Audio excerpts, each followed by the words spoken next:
Hi there, it's 4:10 on Monday, August 3rd in Chadwick.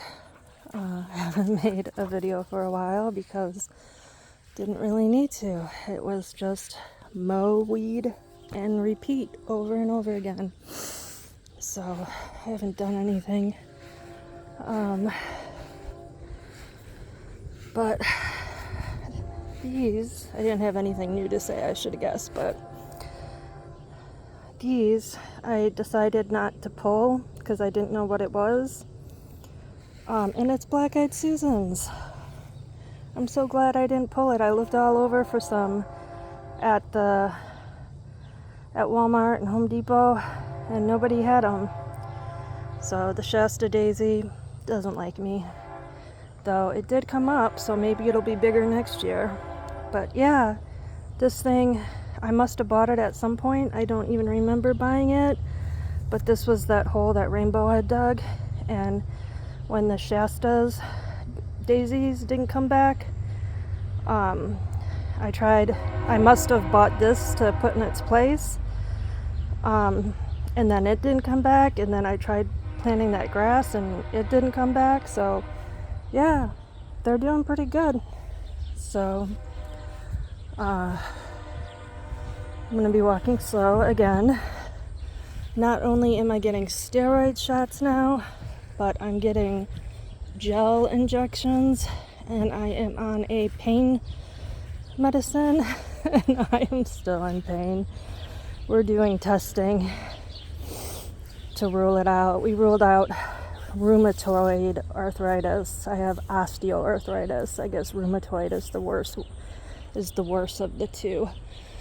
So we ruled that out. But so I mowed, I picked up the apples, I cut 4 branches off the oak.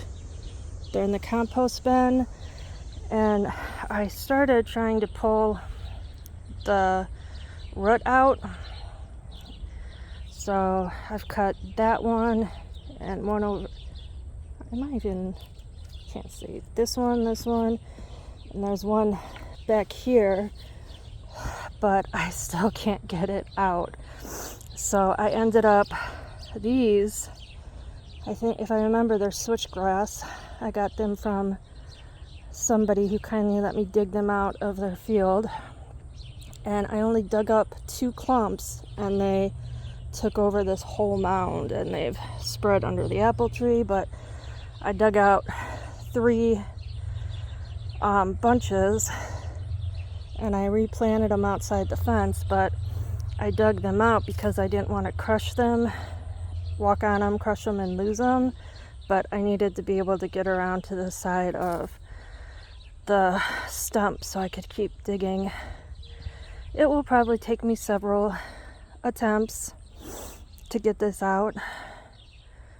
I mean, somebody else could probably get it out in like one day, but yeah, not me. So I did that. I had wanted to weed around the shed, but that did not happen. But like I said, it's all just mow and weed.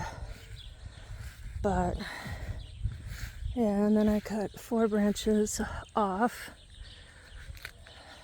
There's one, and there's one, and there's one, and there's one. So they're all piled over here. But along back here, I planted ivy and lemongrass that I had in Savannah. I had bought all these ivy at Walmart because they were marked down on clearance, and I nursed them back to life at home in Savannah. And I'm like, what am I going to do with all these ivy? They're just annuals. And then I looked closer at the tag, and all of them said perennials, and I'm like, oh my gosh. So I brought them all over here and planted them along the fence. There's different kinds. That one is variegated. This one is star. The rest I have no idea. I don't remember. But this is lemongrass, and that's down here is lemongrass. So I had bought some very early in the season and took one of the clumps out and put it in some container gardening that I had at home that I tried this year.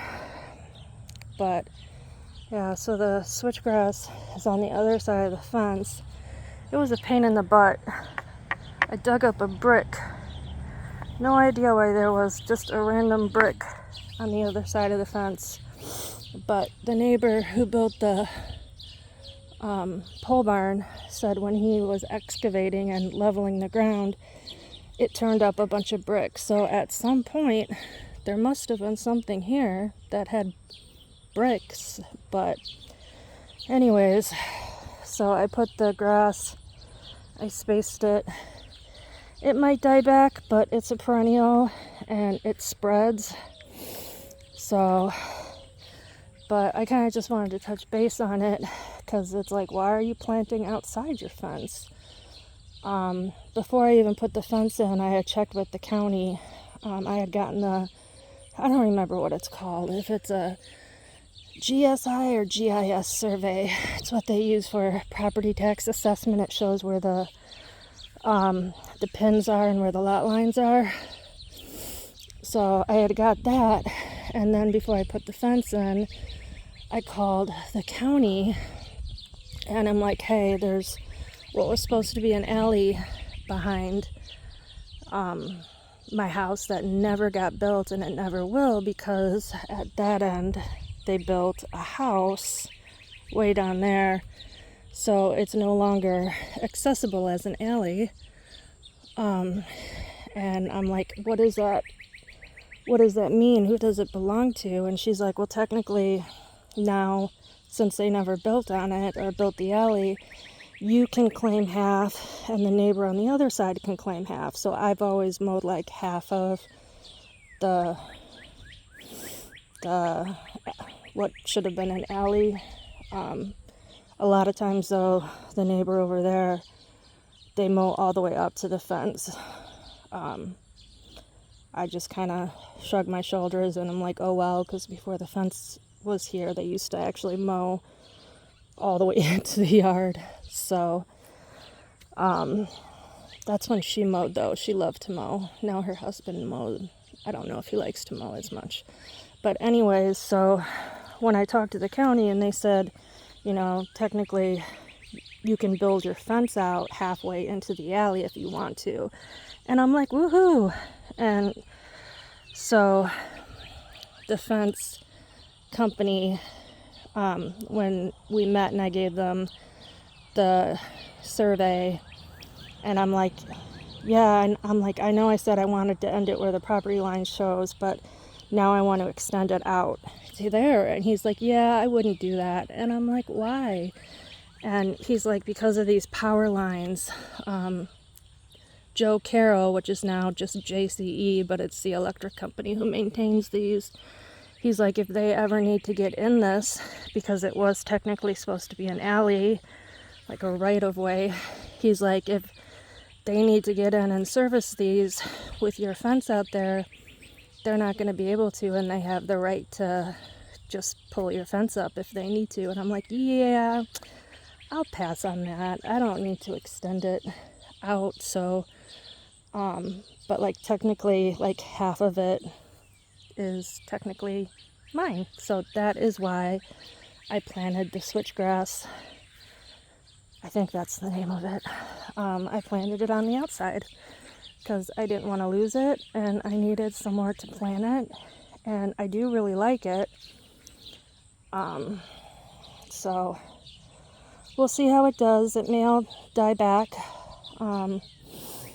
But it's a perennial, so it'll come back next year, probably more aggressive, because that's how it is. Like I said, that whole mound, I just dug up 2 small clumps last fall and put them in, and now this entire mound is covered. Plus, because of the little floofy things, I think that's where the seeds are. So they blow and they've ended up over there, and they've ended up basically everywhere. See here, it's the floofy things. I think those are the seeds. So it spreads very quickly. So, but I think it'll be nice along the back. It'll be interesting to look at, and if I remember, it turns purple in the fall, which was really pretty, which is why that's when I dug it up. But it'll be somewhere for the birds and little critters to be, and it'll offer some privacy.